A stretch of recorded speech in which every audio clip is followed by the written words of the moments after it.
प्रदेश के अध्यक्ष जनाब अब्दुल गनी चौधरी साहब को दावत सुखन देता हूं कि वो स्टेज पे आए और अपने ज़रूरी ख्यालात का इजहार करें। अब्दुल गनी चौधरी साहब।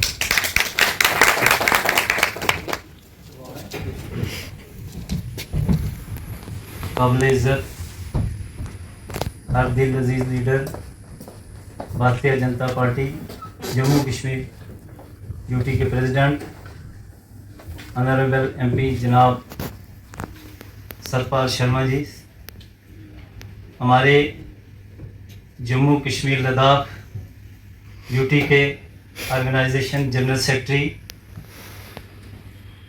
जनाब अशोक कोल साहब, हमारे महामंत्री जनाब बलोरिया साहब, मेरी बहन महामंत्री जनाब संजीका डोगरा साहब, यहाँ आए हुए एसटी मोर्चा के तमाम अहदेदारान, सबको मेरी तरफ से आदाब, अस्सलाम वालेकुम। सबसे पहले मैं अपनी तरफ से आप तमाम भाइयों को मुबारकबाद देता हूँ कि आपको भारतीय जनता पार्टी की हाई कमांड ने और स्टेट के प्रेसिडेंट और हमारे जनरल सेक्रेटरी शोकोल साहब ने एक जिम्मेदारी दी है और ये जिम्मेदारी कम नहीं है। मेरे भाइयों, इससे पहले आप मुख्तलिफ तंजीमों में भी रहे होंगे, यहाँ रीजनल पार्टी भी थी, सेंटर के पार्टियां भी थी, लेकिन जब वोट की ज़रूरत होती थी तो आप लोगों से वोट लिया जाता था, लेकिन जब ओहदे दिए जाते थे तो वहाँ देखा जाता था आपके ख़ानदान को कि किस मंत्री का बेटा है, किस मंत्री का रिश्तेदार है, और उन लोगों को ओहदे दिए जाते थे। इवन के मैंने खुद देखा है, पिछले 20 साल में मैं भी इन तंजीमों में रहा। आम आदमी को डेलीगेट बनाना बड़ा मुश्किल था, जिसको एक्टिव मेंबर हम कहते हैं, लेकिन ये अल्लाह का शुक्र है हम उस जमात के साथ जुड़े हैं जिसके लीडर का ये नारा है, सबका साथ, सबका विकास, सबका विश्वास। और ये 11 साल के अंदर प्रैक्टिकली उन्होंने साबित करके दिया है कि उनके सामने कोई मजहब की बात नहीं, कोई सियासत की बात नहीं, इससे ऊपर उठ के उन्होंने हमेशा ये कोशिश की है कि वो पिछड़े तबके, दबे कुचले तबके इस मुल्क के कोने कोने में है, उनको किस तरह इकट्ठा किया जाए और इस बड़े समाज के साथ जोड़ा जाए। जिस भारतीय जनता पार्टी आज अगर दुनिया में देखा जाए नंबर 1 पे है भारतीय जनता पार्टी, और हमारी इस जम्मू कश्मीर यूटी के अंदर भी अगर वोटों के हिसाब से देखा जाए तो भारतीय जनता पार्टी 1 नंबर पे है। और उस लीडर ने ये कोशिश की, जहां उसने अपने बाहर के मुल्कों को आंख दिखा के बात की, हमारे सर को हमेशा ऊंचा रखा। हमने दौर देखा है पिछले 35 साल में, हमारे बुजुर्गों ने उससे पहले भी दौर देखा है, जब यहाँ 1965 और 71 की जंगें हुई। लेकिन उस लीडर का यह फरमान था कि मैं अगर भारत की तरफ कोई आंख भी उठाएगा उसकी आंख निकाल लूंगा। जब 2014 में वो पावर में आए और उन्होंने अमली तौर पर यह साबित करके दिया। आज अगर यहाँ जम्मू कश्मीर में कानून की बालादस्ती है तो इसका सारा सेहरा भारतीय जनता पार्टी की उस लीडरशिप को जाता है और नरेंद्र मोदी साहब और अमित शाह साहब को, कि उनकी वजह से आज हम रात 12-12 बजे तक कश्मीर के अंदर घूमते हैं। मैं खुद भी पिछले दिनों में कश्मीर में गया और जिस तरह से पार्टी के साथ लोगों की वाबस्तगी है, जिस तरह से पार्टी के साथ लोग जुड़ रहे हैं, मैं अपने प्रेसिडेंट साहब से और कोल साहब से गुजारिश करूंगा कि ये कौम जो जम्मू कश्मीर जो हमारी यूटी है, चाहे वो कठुआ से शुरू होती है, पुंछ से लेकर उड़ी तक, तमाम बॉर्डर की रक्षा बगैर वर्दी के इन लोगों ने हमेशा अपनी बहादुर अफवाज के साथ शाना बशाना की है और आगे भी इंशाल्लाह करते रहेंगे। लेकिन इन लोगों को आज तक किसी ने नहीं पूछा। हम भारतीय जनता पार्टी के शुक्रगुजार हैं। हमें 1992 में अगर शेड्यूल टाइम मिला, लेकिन वो मरहत हमें नहीं मिली। वो मरहत अगर किसी ने दी है तो वह भारतीय जनता पार्टी है। उसने हमें पॉलिटिकल रिजर्वेशन दी, उसने फॉरेस्ट राइट एक्ट दिया, और वो तमाम कानून जो हिंदुस्तान के अंदर लागू थे वो यहाँ के ट्राइब को ऊपर उठाने के लिए उन्होंने इस्तेमाल किया। हमारे यहाँ पिछले कई अर्सा से एक जंग थी पहाड़ी और गुजर के दरमियान कि जब इलेक्शन आते थे ये जमातें कहा करती थी कि पहाड़ी ये जो है वो गुज्जर जो है वो पहाड़ियों का खा गए, और गुजरों को कहा जाता था अगर आप हमें वोट नहीं दोगे तो हम पहाड़ियों को शेड्यूल ट्राइब देंगे। वो डर अगर किसी ने खत्म किया वो भारतीय जनता पार्टी है, और हम शुक्रगुजार हैं भारतीय जनता पार्टी के। अगर आज इस हाल के अंदर ये गुजर और पहाड़ी तबका बैठा हुआ है, शर्मा साहब, ये सारा सेवा आपकी जमात को और आपको जाता है। आप लोगों की दूरदर्शी थी। आपने जब देखा ये दोनों कौमें एक जगह रहती हैं, एक छत के नीचे गुजर बसर करती हैं, और इन दोनों का रहना सहना उठना बैठना एक है, और ये लोग प्रो इंडियन हैं। इन लोगों ने हमेशा देश के लिए कुर्बानियां दी हैं और आगे भी इंशाल्लाह देते रहेंगे। मैं आप तमाम भाइयों से एक गुजारिश करूंगा, आपको पार्टी ने एक जिम्मेदारी दी है और आप पार्टी की जिम्मेदारी को निभाएं। आप पार्टी के अंदर वर्क कल्चर की बात है, जिस आदमी को चाहे डिस्ट्रिक्ट का अहदा दिया गया है, चाहे मंडल का अहदा दिया गया है, या स्टेट की टीम में जिस आदमी को शामिल किया गया है, उन लोगों को अपनी जिम्मेदारी बखूबी निभानी है। आपने अपने इलाका के अंदर पार्टी के पॉलिसी और प्रोग्राम को ले जाना है। हमें तो यह फख्र है कि हमें सर नीचे करके बात नहीं करने की जरूरत पड़ती। हमारे लीडर ने इतने काम किए हैं, अगर यहाँ गिनवाना चाहूँ तो 2 घंटे लगेंगे मुझे। हमारे लीडर ने वो काम किया और हमें सर उठा के कहना आज इस गवर्नमेंट को, जो नेशनल कॉन्फ्रेंस की गवर्नमेंट है, जो झूठे वादों पर ये आई है। आज मुल्क के प्रधानमंत्री ने जो उज्ज्वला योजना के तहत जहाँ 25 लाख पहले गैस कनेक्शन दिए थे, गरीब हमारी बहनें थी उनको आज 25 लाख और दे दिए उन्होंने। तो ये होती है लीडर की, गरीब को कैसे उठाया जाए, गरीब के घर में राशन कैसे फ्री पहुंचाया जाए, गरीब की पेंशन कैसे बढ़ाई जाए, गरीब को छत बनाने के लिए पैसे कैसे दिए जाए। तो ये सारी चीजें अगर किसी ने की है तो वह भारतीय जनता पार्टी के उस अजीम रहनुमा ने जनाब नरेंद्र मोदी साहब ने की है। हम उनके शुक्रगुजार भी हैं, और मैं शर्मा साहब आपको यह यकीन जारी करता हूं कि वो वक्त दूर नहीं होगा, अल्लाह ने अगर चाहा कि रियासत के कोने कोने में भारतीय जनता पार्टी का डंका बजेगा। आज अगर बाजू में जहां हमारा नेशनल फ्लैग है, वहां आज भारतीय जनता पार्टी का कमल का फूल भी वहां खिल रहा है। ये हिंदुस्तान नवाज है। और आज फिर उनका वो नारा भी हमने सुना कि इन लोगों को कहा कि यहाँ झंडा उठाने वाला कोई नहीं मिलेगा, लेकिन हम अजीम रहनुमा के शुक्रगुजार हैं। आज घर घर अगर हिंदुस्तान का तिरंगा लहरा है, वहां अल्लाह ने चाहा तो घर घर भारतीय जनता पार्टी लहराएगा। मैं ज्यादा वक्त न लेते हुए इजाजत चाहता हूँ। कार्यकर्ता नहीं है तो तभी पार्टी जो है वो आगे बढ़ती है। विश्व की सबसे बड़ी पार्टी क्यों बनी?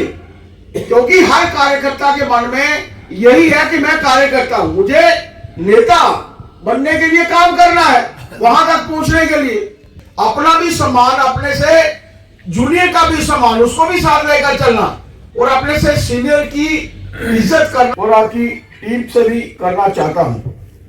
कोई काम छोटा बड़ा नहीं होता। कभी हमें लगता है कि मुझे तो इस अध्यक्ष की जगह होना चाहिए था, या पार्टी में महामंत्री भी बनना चाहिए था।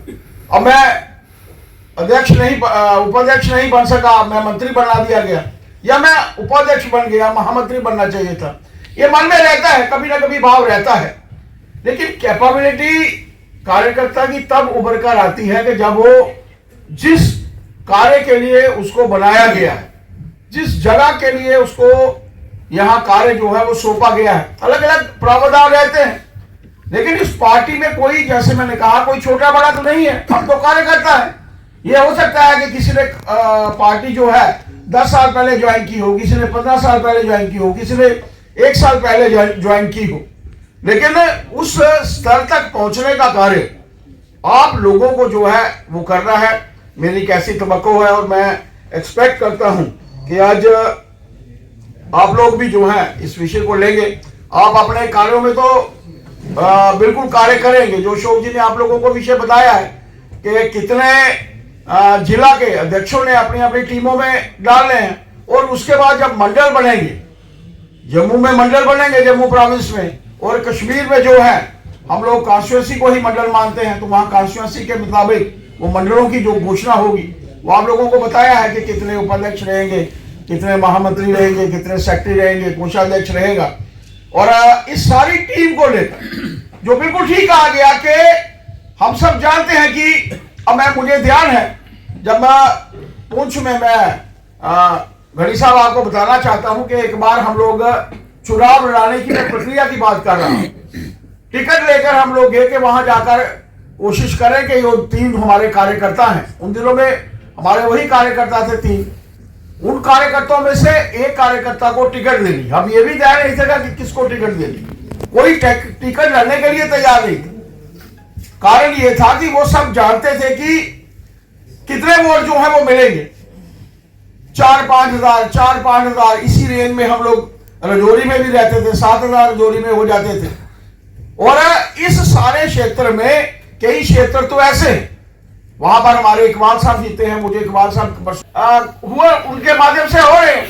कभी किसी में ये नहीं होता, अगर किसी को गैस कनेक्शन मिल रहा है, अगर किसी के घर टॉयलेट मिलना जो है वो तय हुआ है, कहीं ये नहीं पूछा जाता कि ये हिंदू है या मुस्लिम है या सिख है या ईसाई है। हर धर्म भाव से उठकर, क्योंकि सबको साथ लेकर चलना इस देश के प्रधानमंत्री जी की प्राथमिकता में है, और इसी प्राथमिकता को वो आगे बढ़ाते हुए, और जिस तरीके से मुझे 5 कार्यक्रमों में होम मिनिस्टर साहब के साथ जाने का मौका मिला है, आपके भी कार्यक्रम में मैं आया था, एक नाइक साहब के भी साथ हम लोग कार्यक्रम में थे, और वहां पर जो अमित शाह जी को सुनने के लिए भीड़ उमड़ी, आप सोच नहीं सकते कि इतनी भीड़ शायद हमारा कोई कार्यकर्ता जो है वो इकट्ठा कर सकता हो, या किसी दूसरी पॉलिटिकल पार्टी का नेता इतने लोग इकट्ठे नहीं कर सकता था जितने अमित शाह जी की रैली में थे। और वो आप लोगों ने देखा कि किस तरीके से एक ऐसा वातावरण क्रिएट हुआ कि लगभग 2-2.5 लाख वोटों के बीच में शोनी कह रहे थे कि 2,30,000 वोट हम लोगों ने उस एरिया में लिए। ये अपने आप में दर्शाता है कि आज चाहे वो पहाड़ी समाज है जो ST2 के स्टेटस में है, या ST1 के स्टेटस में हमारे गुर्जर समाज के लोग हैं, ये सभी आज भारतीय जनता पार्टी के साथ जो है वो जुड़ रहे हैं। शक्ति जी की कॉन्स्टिट्यूंसी के बारे में ठीक कहा उन्होंने कि वहां पर भी लगभग 70-30% आबादी है, 70 मुस्लिम और 30% हिंदू। मैं अभी डोडा के टूर पे था, तो शक्ति जी बता रहे थे, लेकिन वो लोग वोट देते हैं, क्यों देते हैं? उनको मालूम है देश के प्रधानमंत्री जी इस देश की दशा को बदल रहे हैं। पड़ोसी देशों की स्थिति आज देखिए, अपने साथ के जो पड़ोसी देश हैं, मैं नाम नहीं लेना चाहूंगा, कभी सोचिए उनके बारे में, वहां की स्थिति के बारे में सोचिए, वहां पर रहने वाले नागरिकों के बारे में सोचिए, किस तशद्दुद के वातावरण में वो लोग वहां पर रह रहे हैं। और वो भी ऐसा वातावरण यहां भी क्रिएट करने की कोशिश कर रहे हैं। कुछ ऐसे देश भी हैं जिनके अपने घर खाने को जो है अन्न नहीं है, पहनने को कपड़ा नहीं, रहने को मकान नहीं है, लोग दर बदर हैं। आटे का भाव वहां पर जाकर देखिए, वहां पर जब लोग यहां पर रहने वाले अपने ही धर्म के लोगों को देखेंगे खाते पीते, तो वो कभी नहीं चाहेंगे कि ये लोग जो है वो खाएं, वो कभी नहीं चाहेंगे। कश्मीर की परिस्थिति आप लोगों ने देखी, क्या वो चाहते थे कि कश्मीर का वातावरण, यहां कश्मीर के हमारे बहुत से नेता यहां पर बैठे हुए हैं, और उन दिनों में भी मुझे कश्मीर में जाने का मौका मिला, क्या वो चाहते थे कि कश्मीर में हमारा जो दूसरे लोग रह रहे हैं, क्या वो खाते पीते दिखे? एक इकोनॉमिक तौर पर एक इकोनॉमी को खत्म करने का प्रयास कश्मीर की वहां के माध्यम से किया गया, पाकिस्तान के माध्यम से किया गया। और आप लोगों ने देखा, ये ठीक है कि ऑपरेशन सिंदूर के बाद उनकी अकल जो है वो ठिकाने पर आई है, लेकिन हम सबको भी सोचने की आवश्यकता है, हमारे इस समाज को भी जो है वो सोचने की आवश्यकता है। देश के प्रधानमंत्री जी ने समय समय पर ये कहा है, और मुझे भी, मैं अध्यक्ष था, एक वाकया हुआ था, पिछले बार की मैं बात कर रहा था, जब मैं अध्यक्ष था तो एक वाकया हुआ था, जब वहां लेकर माननीय राजनाथ जी पार्टी के उन दिनों में अध्यक्ष होते थे, अध्यक्ष जी ने, माननीय अध्यक्ष जी ने मुझे बताया कि क्यों हम लोगों को, सब लोगों को साथ लेकर चलना है। और आप लोगों के बारे में, खासतौर पर ST1 के बारे में, ST2 तो लगभग उसमें सभी लोग हैं, जैसे मैं कह रहा था कि सिप्पी भी हैं, गद्दी भी हैं, बाकी लोग भी हैं, लेकिन ये जो ST1 के बारे में उन्होंने कहा था कि ये वो देशभक्त लोग हैं जो सीमा पर प्रहरी बनकर बगैर वर्दी के हम लोगों की रक्षा करते हैं। आप सोचिए कितना बड़ा रुतबा ST1 के रूप में उस वक्त हमारे गुर्जर समाज के लोगों के बारे में उस वक्त माननीय होम मिनिस्टर साहब और पूर्व पार्टी के अध्यक्ष माननीय राजनाथ जी ने ये विषय उस वक्त लिया था। आप लोगों के ध्यान में मैंने वैसे ही ये विषय लाया है।